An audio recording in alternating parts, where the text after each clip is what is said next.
नमस्कार बच्चों आज क्लास 12 की फिजिक्स में हम आपको पढ़ाएंगे गाउस का नियम। गाउस का नियम क्या है, ये कैसे प्रूफ किया जाता है, बिल्कुल डिटेल में हम आपको बताएंगे। तो बच्चों, गाउस का नियम बताने से पहले हम आपको कुछ इसका बेसिक बताएंगे कि गाउस का नियम किन किन कंडीशंस के लिए लागू होता है, यानी कैसे कैसे ये सरफेस के लिए लागू होता है। क्या गाउस का नियम सरफेस के आकृति और आकार पर डिपेंड करता है या फिर नहीं करता है। गाउस का नियम क्या सिमेट्री वाले सरफेस पर भी वैरी करता है या फिर नहीं करता है। इन सब चीज़ों को बताने के बाद ही हम आपको बताएंगे गाउस का नियम क्या है। तो बच्चों, सबसे पहले बेसिक जानना बहुत जरूरी है, देखना जरा ध्यान से। बच्चों, सबसे पहले यहाँ पर हमने एक पृष्ठ लिया जो कि बेलनाकार है। हमने देखा बेलनाकार पृष्ठ के भीतर हमने एक चार्ज रखा Q, तो हमने क्या पाया कि चार्ज Q इससे रखा तो बेलनाकार पृष्ठ से जो निकलने वाला जो इलेक्ट्रिक फ्लक्स था वो Q/ε0 निकला गाउस के नियम के अकॉर्डिंग।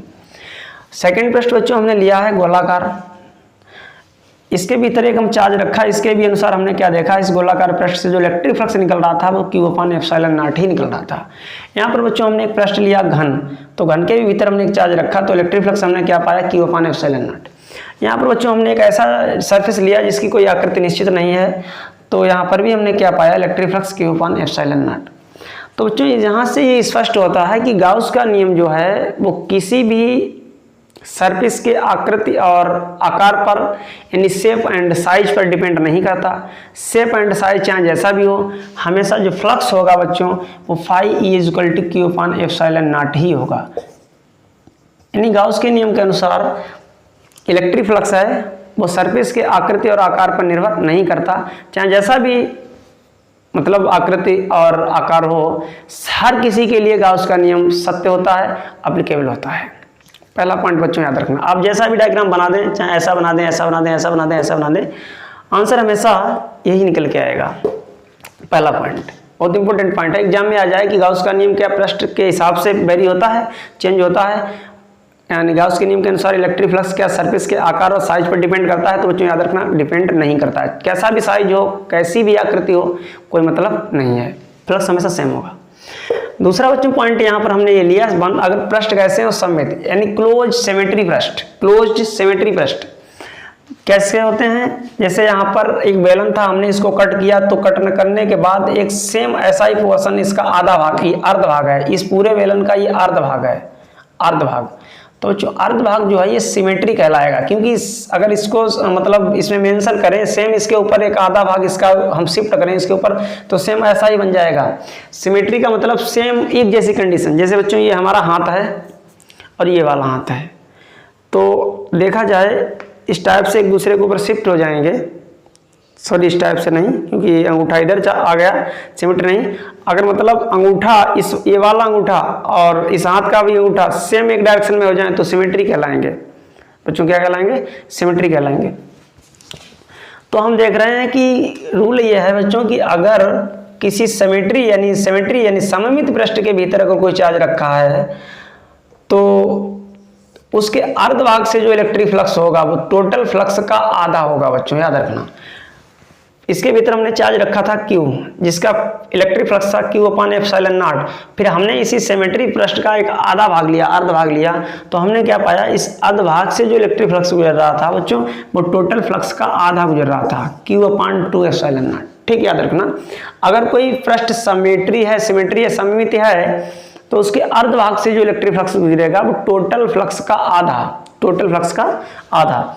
ऐसा ही यहाँ पर हो रहा है। यहाँ पर हमने गोला लिया था, इसके अकॉर्डिंग इलेक्ट्रिक फ्लक्स था Q/ε0, लेकिन जब हमने इसका आधा पोर्शन लिया गोले का तो इसके अनुसार जो इलेक्ट्रिक फ्लक्स निकला टोटल का नाम इलेक्ट्रिक फ्लक्स का आधा हुआ। अगर पृष्ठ सिमेट्री है तो बच्चों ऐसा होता है, अन्यथा नहीं होता है। अब बच्चों आती है यहाँ पर बात आती है घनकोण की, इसको भी जानना बहुत जरूरी है। देखिए यहाँ पर ये बंद पृष्ठ है और हमने एक इसके बाहर एक पॉइंट लिया O और इसके बाहर हमने एक चार्ज रखा Q, इस पृष्ठ के बाहर। क्वेश्चन ये है कि अगर किसी पृष्ठ के बाहर हम कोई पॉइंट ले लें और उस पृष्ठ पर हम कोई चार्ज ले लें, क्या वो बिंदु उस पृष्ठ पर घनकोण अंतरित करेगा, उस घनकोण की वैल्यू क्या होगी।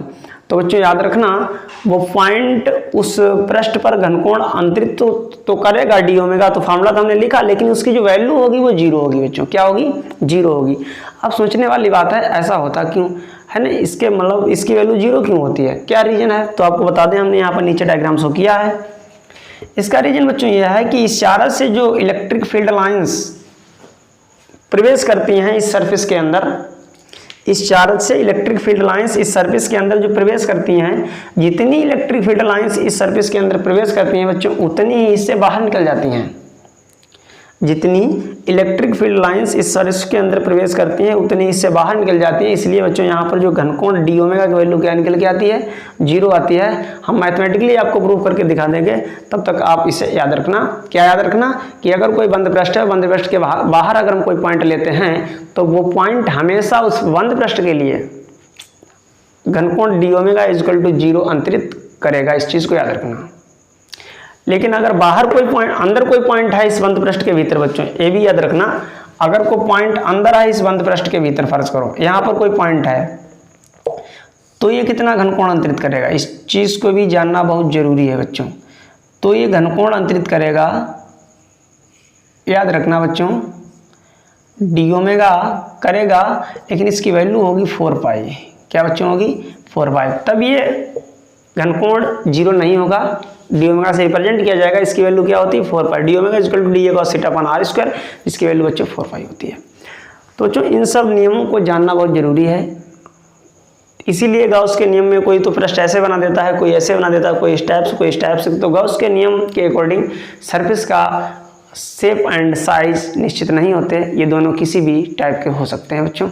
तो चलिए अब स्टार्ट करते हैं गॉस के नियम पर। तो सबसे पहले हम इसे मिटा दें।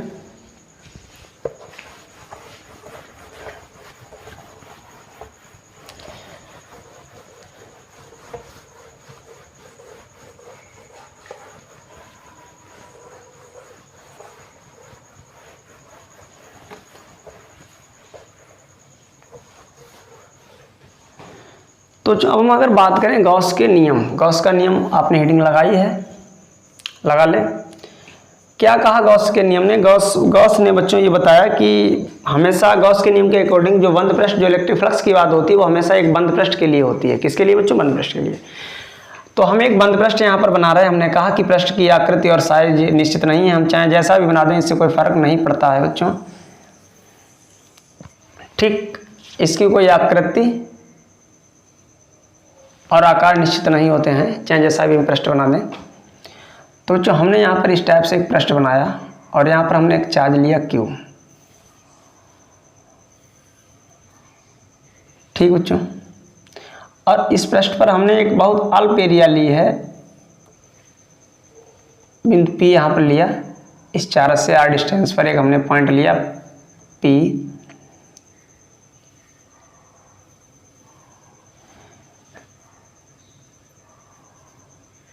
पॉइंट लिया बच्चों, जिसकी बहुत अल्प एरिया है डी ए। यहाँ पर बच्चों जो एंगल है वो थीटा है। क्या एंगल? थीटा है। ठीक, और यहाँ पर बच्चों जो घनकोण बनेगा डी ओमेगा, वो कुछ ऐसा होगा, और जिसकी वैल्यू होगी d omega is equal to d a cos theta upon r square. बच्चों इसकी एरिया कैपिटल है। तो इस टाइप से हमने बच्चों ये डायग्राम बनाया है गॉस के नियम के अकॉर्डिंग, क्योंकि गॉस बता चुके हैं इसमें कोई सरफेस का आकार एंड आकृति निश्चित नहीं होती है। तो डेफिनेशन में चाहो तो आप लिख सकते हैं, पर इसका फॉर्मूला क्या है? गॉस के नियम के अनुसार किसी बंद पृष्ठ का इलेक्ट्रिक फ्लक्स बराबर होता है किसके? उस पृष्ठ द्वारा घिरे कुल आवेश Q, फिर बच्चों इसे डॉट को पढ़ते हैं का, Q का 1/ε0 गुना। ऐसे याद रखना बच्चों। कैसे?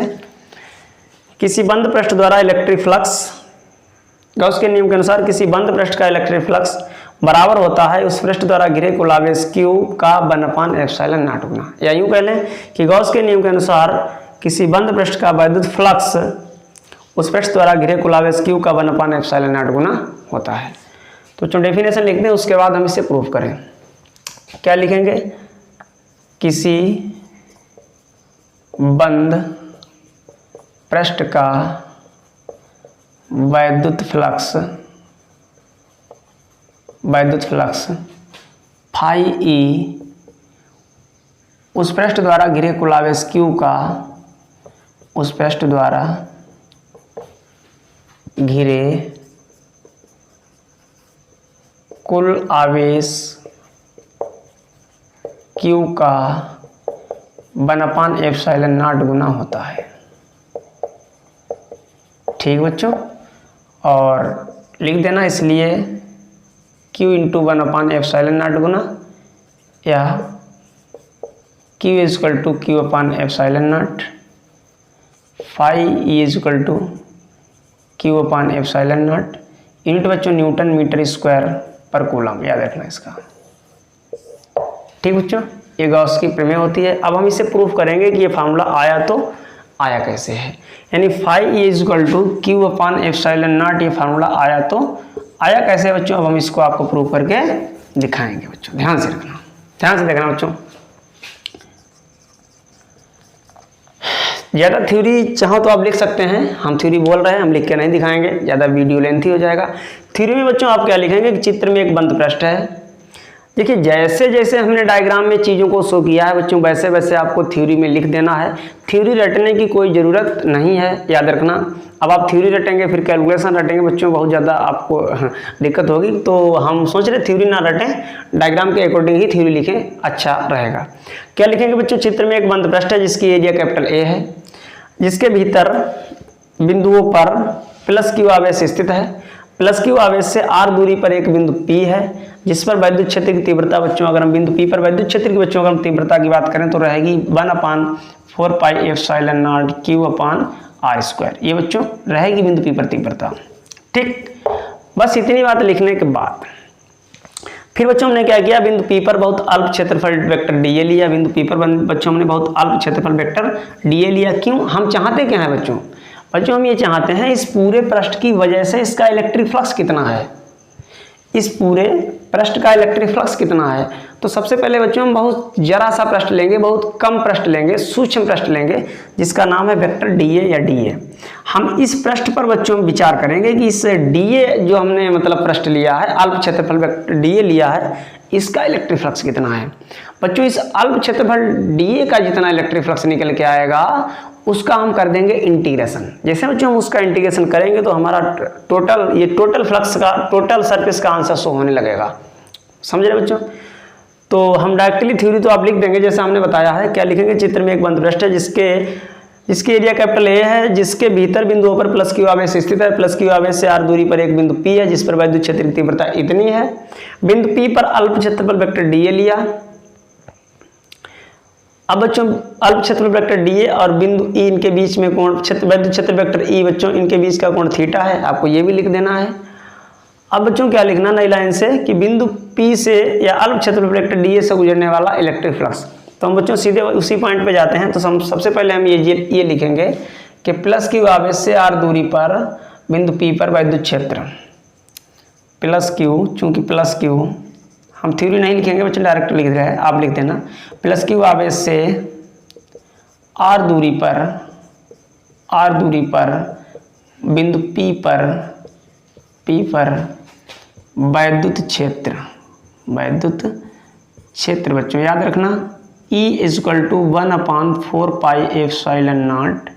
ठीक बच्चों, यहाँ पर के आप लगा सकते हो क्योंकि यहाँ पर जो सिस्टम है वो निर्वात में है, और निर्वात में बच्चों याद रखना k की वैल्यू 1 होती है। ठीक, तो चाहो तो आप इसे k हटा दे, कोई फर्क नहीं पड़ता, निर्वात में k की वैल्यू 1 होती है बच्चों। तो 1/4πε0 Q/r²। बच्चों ये इलेक्ट्रिक फ्लक्स निकल रहा है बिंदु P पर, sorry intensity of electric field वैद्युत क्षेत्र की तीव्रता बच्चों बिंदु P पर इतनी है। ठीक, क्योंकि हमें पता है कि जब हम कोई चार्ज रखते हैं तो चार्ज अपने चारों तरफ क्या करता है बच्चों, एक फील्ड जनरेट करता है, एक फील्ड बनाता है। उस फील्ड के किसी भी पॉइंट पर जो इंटेंसिटी ऑफ इलेक्ट्रिक फील्ड बच्चों होता है वो E इजकल टू 1/4πε0 Q/r² होता है। इस चीज़ को आप याद रखना। अब बच्चों हम सीधे लिखेंगे, इसलिए अल्प क्षेत्रफल वेक्टर dA से गुजरने वाला वैद्युत फ्लक्स